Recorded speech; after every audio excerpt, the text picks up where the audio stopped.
So hi, everybody. We are live tonight with Sara Rosett, the author of Duplicity, and Erica Ruth Neubauer with her new debut novel, Murder at the Mina House. Erica Ruth Neubauer spent 11 years in the military, nearly 2 as a Maryland police officer, and 1 as a high school English teacher before finding her way as a writer.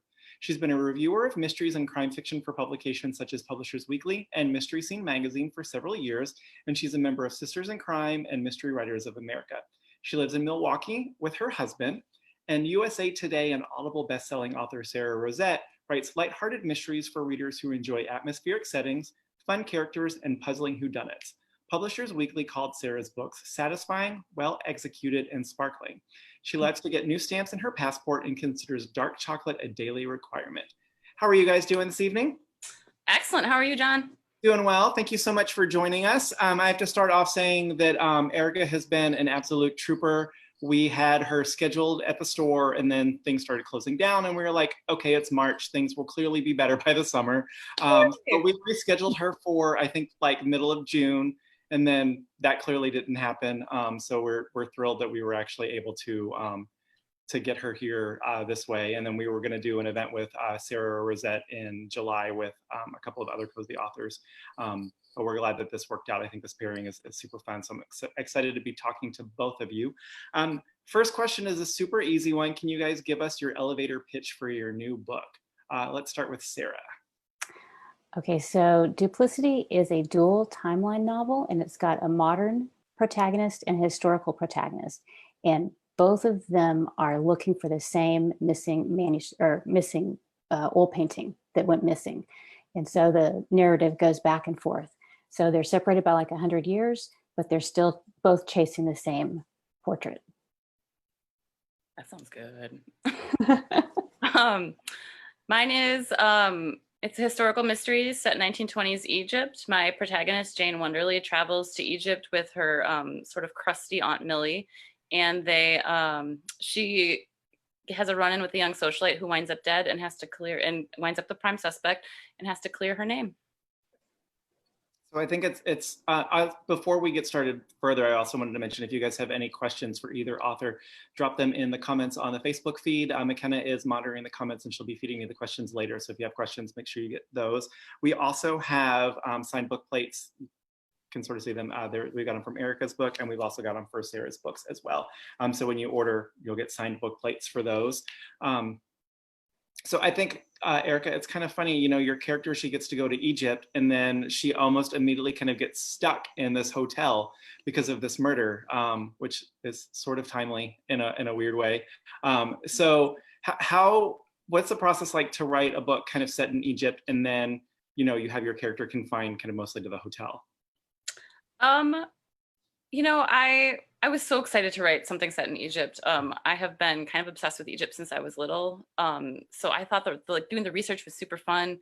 And I really wanted to pick a hotel. I could have done one that's downtown Egypt, you know, downtown Cairo, but I really wanted to pick one that was sort of isolated, sort of to give it sort of more of that, not quite a locked room, but sort of a locked room feel where it's like everything has to happen in this hotel and all your suspects are right here. And the Mina House is an actual hotel. It is right next to the pyramids. And at the time that the book is set, it was out kind of in the middle of nowhere, and you really had to trek to get out there.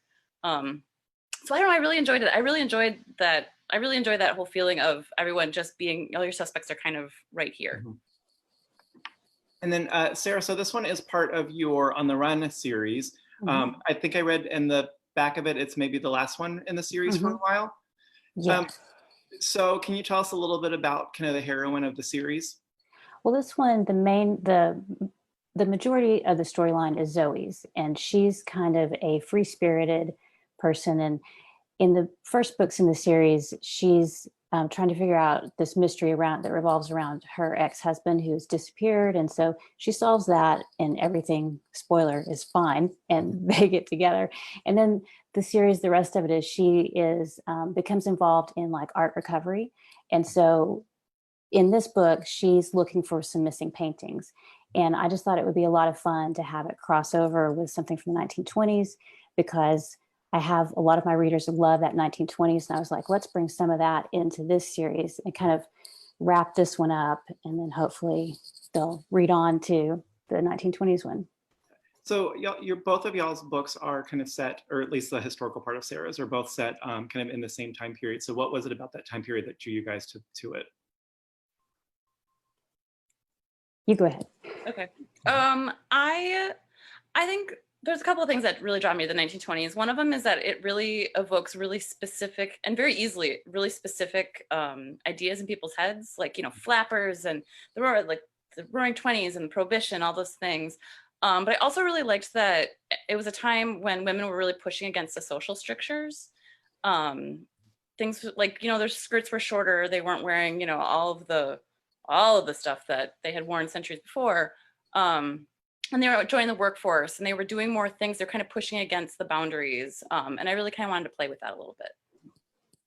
Yeah, same thing for me. I always like history, but that time is just fascinating to me because the boundaries got pushed back during World War I so much, and women were doing so much. And then they kind of were, you know, the men came home and they wanted their jobs back. And so there's like a big upheaval going on.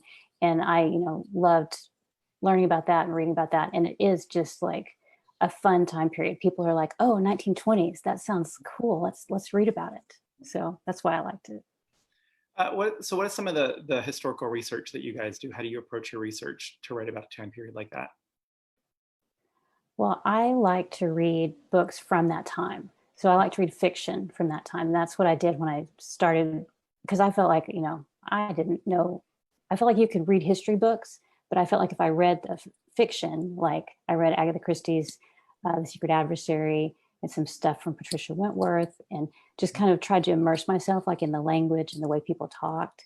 And then lately I've been reading some biographies from the time, like autobiographies, and that's just opened up like a whole new aspect to for me to write about. I'm like, oh, I could write about this. You know, like that's where the new book, the one about the parties in London, came from, just reading about that. So I like to read, so I just read everything.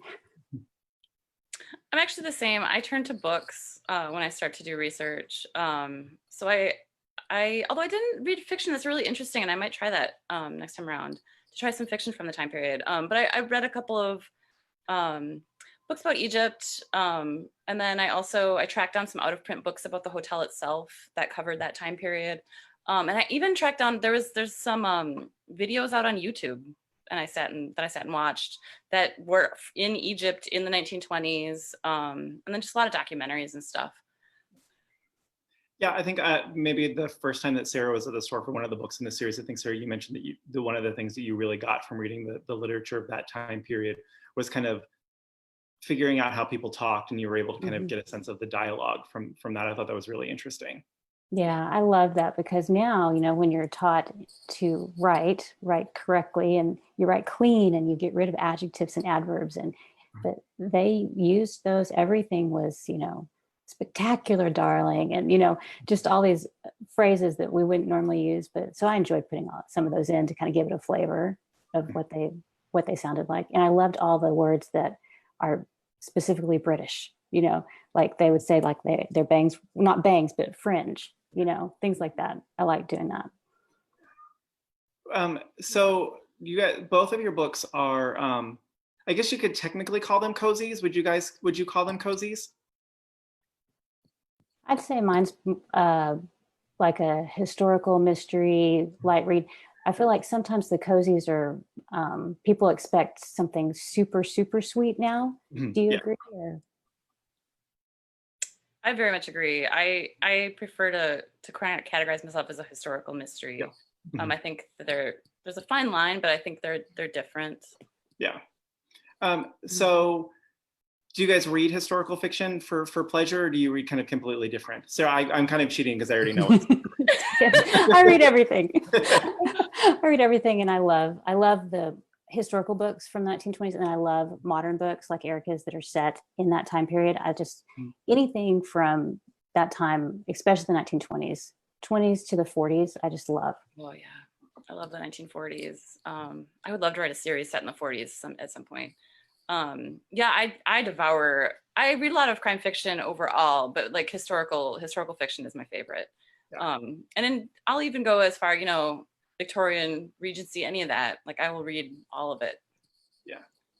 I think historical is probably my favorite subgenre of mystery too, and it's actually one of our best-selling sections at the bookstore. I think partly just because most of us really love historical fiction too. So a lot of times if we're handing somebody a book, it's probably something historical. So we like that. Yeah. So Sara, did you know when you were kind of creating this world that you were going to tie kind of all three of your series together? Because you mentioned that the no. No, I didn't have that big of a grand plan, but I had the other series that was about the English village that's modern day, and I was just thinking about that one day, and I thought that, you know, what would have been happening in Netherwoods more in 1920s, because I was reading a lot of this 1920s stuff and kicking around ideas for a different series, and then I thought, what if I used that series, that setting, for a new series, but wrote about it in the 1920s? So that's how that started. And then I had no idea that I would write the Duplicity that would tie that other series in. That would be way too much planning for me. And so Erica, when you started yours, did you know that you wanted to write a series, and did you kind of have a plan for where it would go past the first book? I did actually, because I knew, I guess, because I'd been a reviewer for so many years, I had kind of an idea of how the publishing industry worked. And I was like, well, publishers like a series. So even while I was out on submission, I was already writing book 2. I had a plan for the first 3. And so with the first one set in Egypt, do you have plans for where the second one's going to be set? Yes. So the second one is an English manor house mystery. And then the third one is set on a transatlantic cruise. Ooh. That's awesome. Hey. Yeah. And so, Sara, you mentioned, or we talked about kind of Duplicity is going to be the last in the series for a while. And then you have the Lady Detective series. Are you going to start another series, or are you just going to concentrate on the other one for now? Well, I'm really enjoying the Lady Detective series with Olive, so I'll probably just keep doing that. But, you know, I don't know about Erica, but I have all these interests and ideas and things. So, you know, there's always other ideas brewing. So I hope to start another series, and we'll see how that goes. I'll try and keep it all going. And so, Erica, do you find that similarly, that you have kind of lots of other ideas for stuff that you want to try too? Yeah. I'm actually working on a project that like nobody knows about, nobody wants it from me, but it's just something that is fun and I wanted to work on. So I do have other things that outside of this, I will keep doing this, but other things outside of this that I want to do. So how do you decide, kind of when you have those other ideas, how do you decide, you know, what you want to focus on and what you potentially want to set aside for later? You go ahead, Erica. I think it's what is speaking to me. Like when like the story and the characters really start to bubble up and like talk to me like voices in my head, then I'm like, oh, I should probably sit down and start pounding some of this out. It's probably time to work with them. Yeah, I have to have a pretty good idea of where the series is going to go. And then I feel like with Olive, I kind of have a pretty clear vision of like the next couple of books. So I'll probably get those done and then maybe take a break and see what else, you know, if that other idea has, you know, grown enough that I can make it into a book. So yeah, I'm very linear. So I can't work on different books and different series at the same time. I have to do them one at a time. And so with kind of everything that's happening now, with everybody being kind of stuck at home, everybody being locked down, are you guys able to get any writing done, or are you just kind of procrastinating?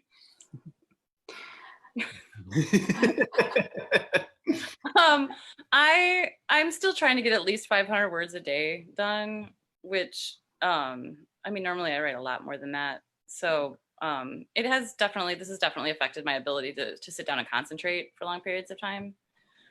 But I'm still trying. Yeah.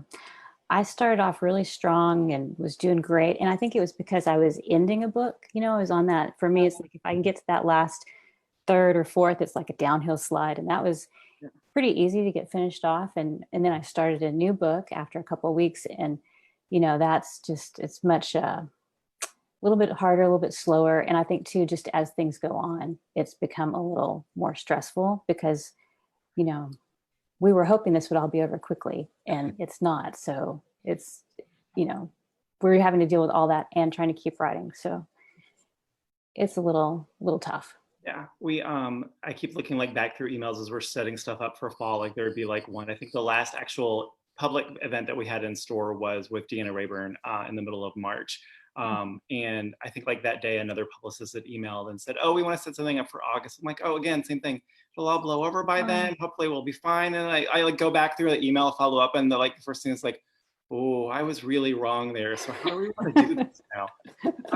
One of the other questions we've been asking people, which kind of doesn't really, luckily, I guess, apply to y'all, is we've been asking people whether they would address kind of the situation right now of people being stuck in their homes in fiction. But since you guys are both kind of doing historical fiction, you kind of get to skirt that a little bit. Yeah. I'm kind of glad I write in the 1920s because I can escape all of this and go into my little fictional world and just kind of be away for a little while. It's a really nice break once I get going. So. Yeah, the project I'm working on right now is actually modern times. But I'm avoiding all of this. Yeah.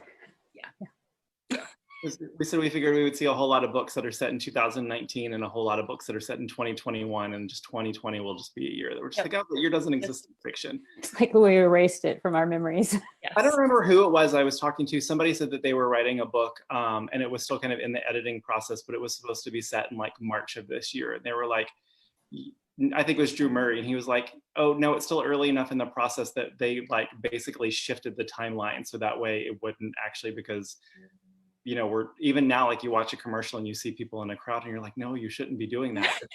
I know. Or you see them and you think, where are their masks? They're It's so crazy how our brains like immediately like switch to like, no, this is what we're supposed to be doing, and with which such a short period of time.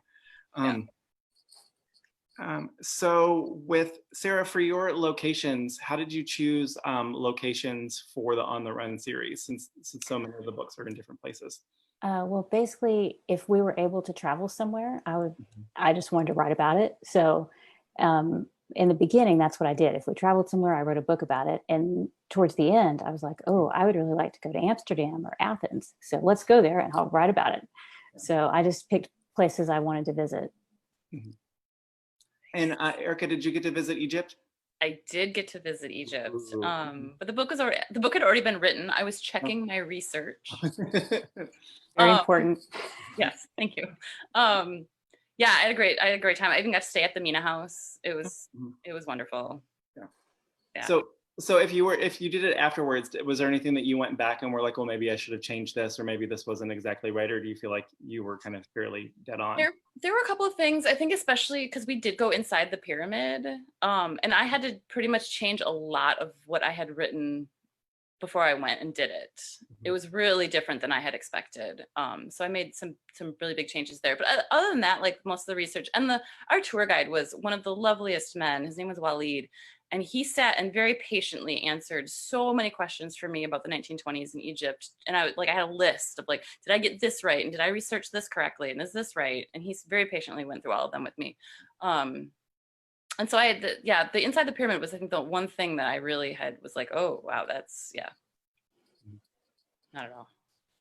And so Sara, did you have any kind of like local contacts or local guides that you could use to kind of bounce ideas off like that as well?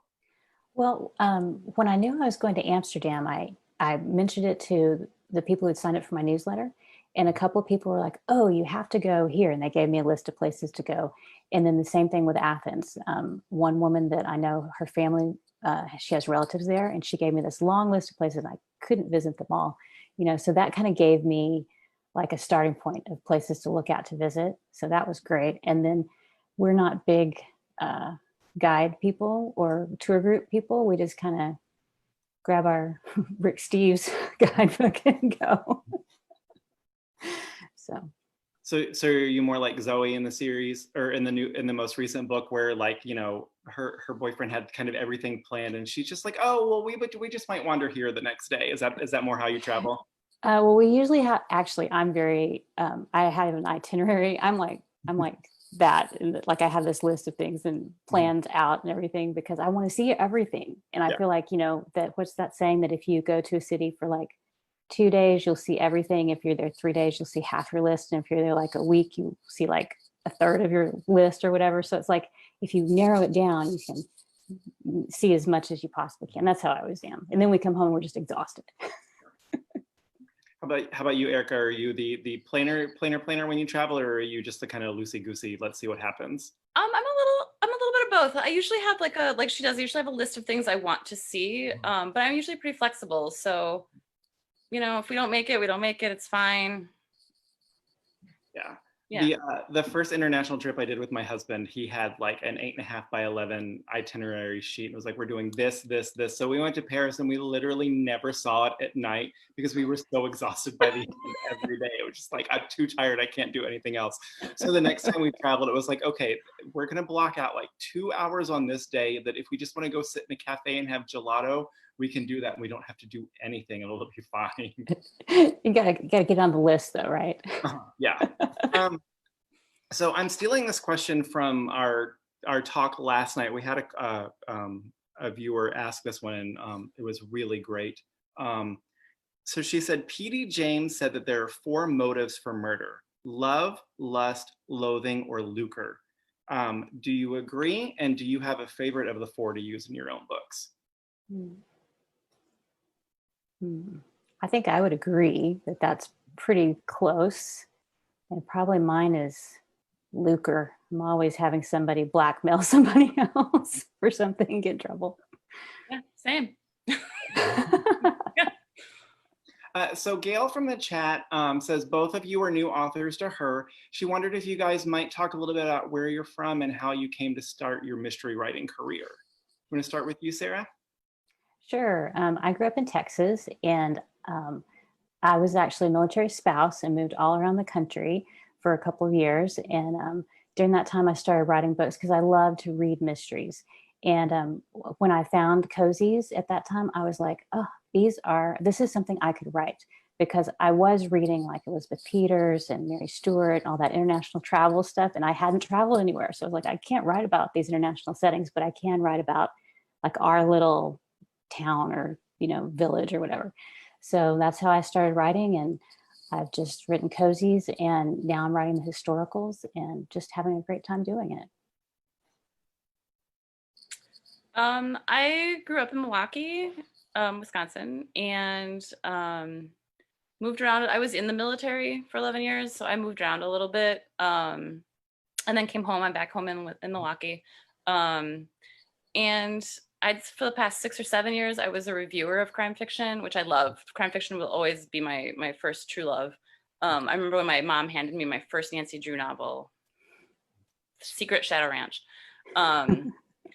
And it was probably about 3 years ago, having done reviewing for quite a few years and being in the mystery community, that I finally decided to dip my toe in and see if I could write one too, because I've always secretly really wanted to be a writer. So I'm glad I took the jump. You mentioned a little bit earlier that because you were a reviewer, it kind of gave you a little bit of some insight into kind of how the industry works. So do you think that made it easier for you to kind of make the transition to writer? Yes. Yes, I absolutely do. Because I knew what to expect. Mostly, it also helped me a lot, just having the connections.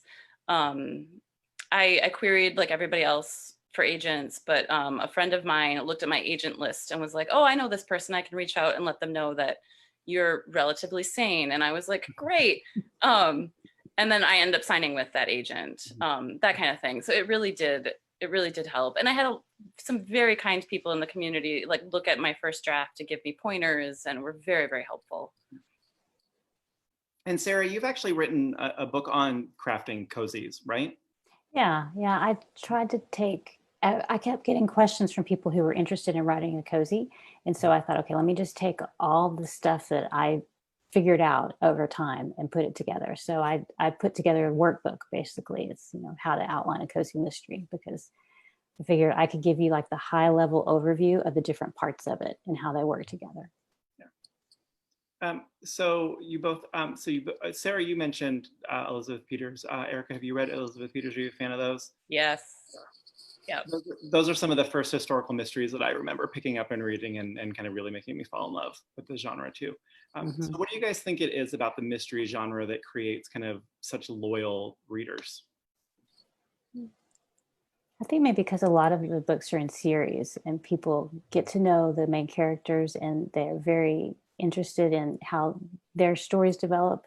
And then you've got all the side characters and all the stuff that's going on in their lives. It's like a big kind of, not really a soap opera, but it kind of has that element to it that you want to know what happens. Yeah. I also think there's a sense of justice too.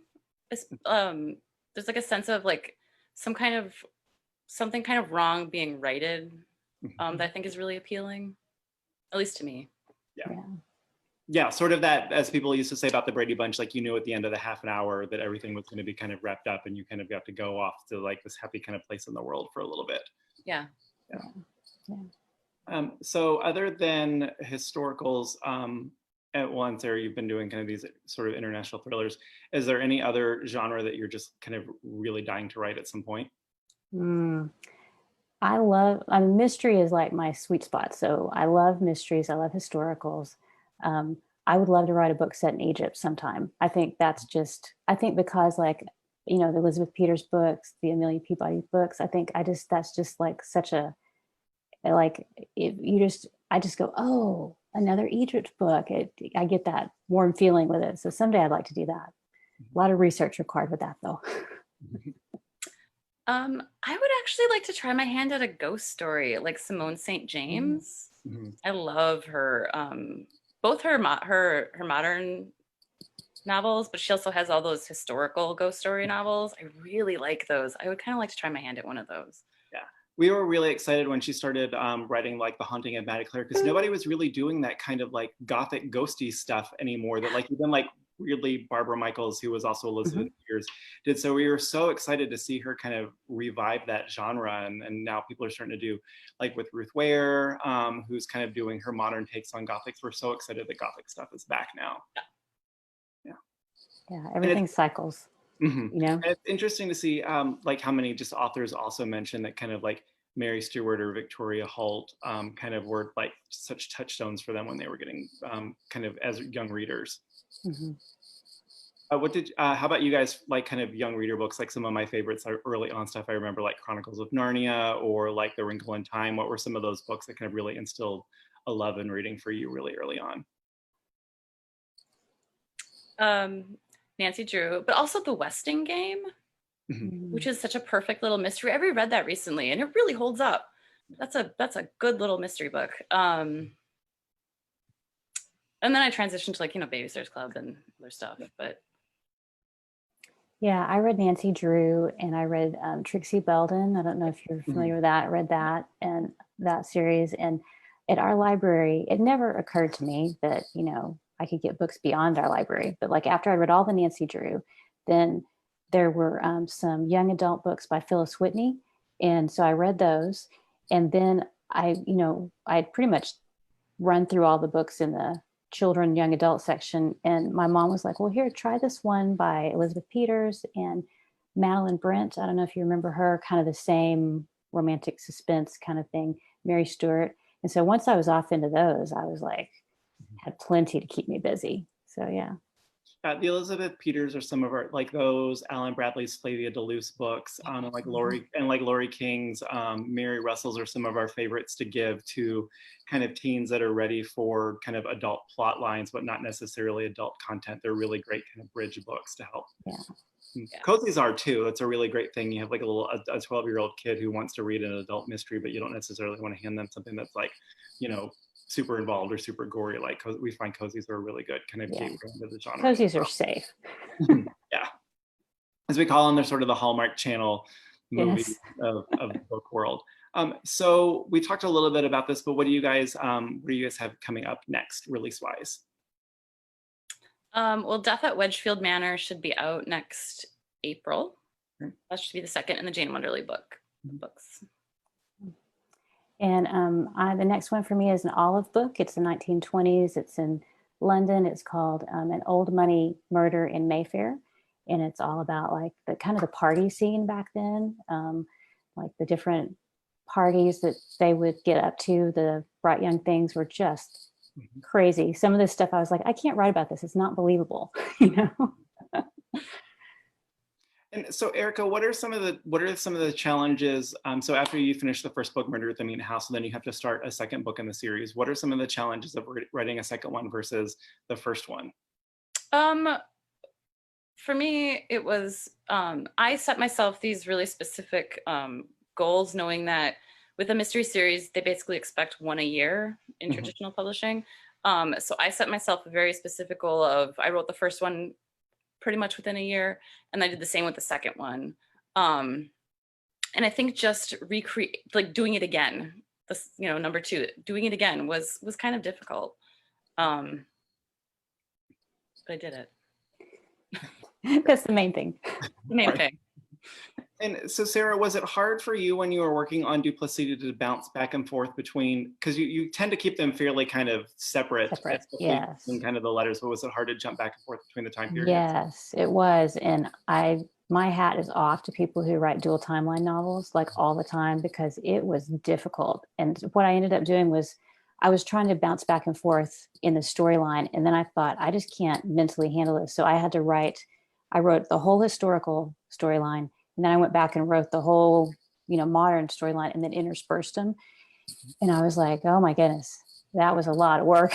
So it was tough. So did you know kind of how one would interact with the other while you were?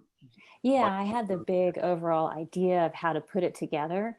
But then like for the writing, it was really hard for me to switch from the modern dialogue and everything to the historical, and back and forth, like from one scene to another. So, and it was slower. Every time I switched, I felt like I was slowing down, and then I'd just get into it and I'd be like, oh, now I need to go write another scene in the other one. So I just stopped all that and just did it straight through. And then I had to go back and make some edits to make it all fit. But that was the only way I could figure out how to do it. Okay, so I think if there are any other questions in the Facebook chat, now is your time to pop them up, because we got a couple more minutes left to chat.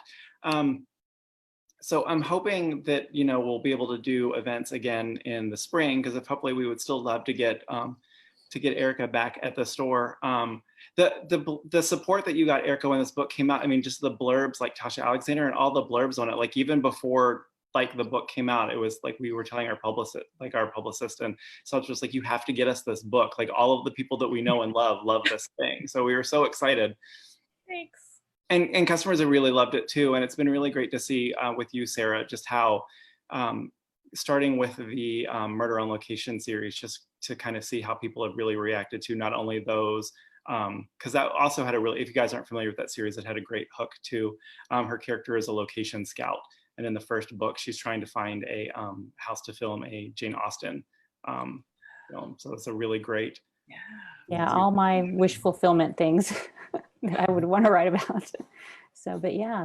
And then are you gonna, Sara, are you potentially go back to the original Cozy series at all? I don't have any plans to right now. The Ellie books, is that what you're talking about? Yeah, not right now. I'm really enjoying where I am. And I feel like that series had 10 books, and that's a big, long series in my mind. And I just can't figure out how else to have things happen that would be novel length, maybe short stories or something. But so right now I'm pretty happy where I am. And so Lauren asks if, we talked a little about this, but if you guys, if the main characters in your books are American? Mine are. Mine are too. Yeah, the Olive character is British, but like the contemporary ones, they're all American. Jane is American, but her love interest is British. And so, Erica, do you have an arc planned out for kind of how that love interest stuff is going to play out over the course of the books? Yes. And do you have a certain idea for how many books you want in the series beyond potentially the ones that you're contracted for? No, I would be open to, I mean, if they were interested in doing more, I would definitely be open to doing more. I even have an idea for what I would do for book 4. So call me. So everybody, that means buy lots of copies of the book so that we can figure out what that next idea is going to be. And so, Sara, do you have kind of a plan for the number of Olive books that you're going to do? Well, when I started with Olive, I really wanted her to be more of a detective, like each case, because with Cozies, I found that I was spending so so much time like getting my character involved in the mystery, because you have to have a motivation for an amateur sleuth. And so I was like, let's make Olive more of a detective where people can come to her and solve cases. So I feel like it has a much more potential to go on longer. So I kind of have envisioned through book 6, and then I can see it going on beyond that, as long as people are interested and I'm still enjoying it. So I think it could go on longer. That's kind of one of my favorite tropes of kind of historical fiction, is kind of the woman who's either kind of the poor relation of the family, or who, you know, by rights. I think Darcy Wilde also did it kind of with hers, where like, Yes. where like they lost money, but like they end up kind of becoming these unofficial fixers for society. That's like my favorite setup for historical mysteries. Yeah, mine too. Sharon asked if you guys could talk a little bit about your writing habits, kind of a little bit more like, you know, setting goals for writing words per day, just kind of writing process in general. For me, it's kind of all been out the window lately because everything's been weird, but I do try and get in around 1,000 words a day if I can. And I've found that if I need to do other things like admin stuff, I've learned it's better for me to like do that on a different day, or to alternate. And like, if I'm going to write, just try and write during that time and not switch to something else, because then I'm not as productive. So, but I do try and write, you know, as much as I can. I don't write on the weekends or anything like that. When I'm drafting a novel, I try to write every day. And like now it's exceptional circumstances, but with the Jane books, I was writing 2,000 to 3,000 words a day. And so I would have a rough draft done in like 6 to 8 weeks, and then I would set it aside for a while, do other things, and then come back to it and work on revisions. And I have to sit down first thing, even though I'm not much of a morning person. I have to sit down first thing in the morning after breakfast with my coffee, and then just start working. And I usually work for a couple of hours.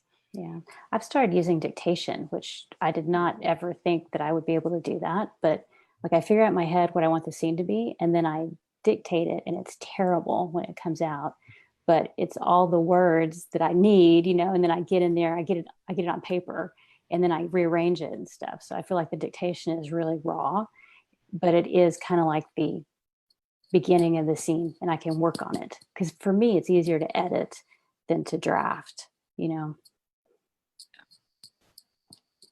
All right, well, thank you guys both for joining us this evening. If you tuned in the middle, we've been talking with Erica Ruth Neubauer about her book, Murder at the Mina House, which is the first in her series, and Sara Rosett, the author of Duplicity, which is the newest in her On the Run mystery series.